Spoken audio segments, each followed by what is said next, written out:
For more about all of these developments, we are joined tonight by Daniel Levy. He is director of the Middle East Task Force at the New America Foundation. Thanks again for being with us. Thank you. What's George Mitchell hope to accomplish with this mission? I think this current visit is a listening exercise, much more than a lecturing exercise. He's going to show his presence. It's a lot about being there. 1 week into the new administration, you've already got a peace envoy. He's in the region. He's going to be sitting down with many of the concerned parties and getting a feel of where things are at today. I think that's the crucial piece to this. Is the goal for him to bring about a more permanent ceasefire, or is he looking for a broader sort of peace agreement of some sort? Well, I think you separate there between the immediate challenge, which is we're in the aftermath of the Gaza crisis. Make sure that the ceasefire, that's somewhat fragile, holds. Make sure you get the border crossings open. Make sure you begin to address that weapons smuggling issue. Over time, of course, the Mitchell mission will be, I think, to bring a peace deal. That's what's been set out, and that's what he said in his own press conference. Conflicts are made by human beings. They can be resolved by human beings, and that's what he stated as his goal.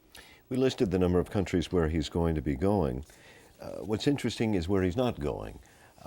Two areas. One, he's not going to talk to Syria, but more directly to the point, how do you try to broker peace if you don't talk to Hamas, one of the main adversaries?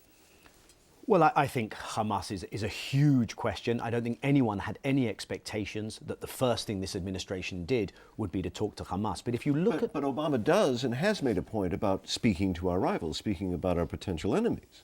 He has drawn a distinction between state actors and non-state actors. There are no state actors on the Palestinian side, of course, there's no state. But Hamas, over time, I think what you will have to see to have an effective peace process is perhaps indirectly, perhaps at arm's length, third parties working with Hamas, bringing Hamas into the process based on ending violence, not on political preconditions.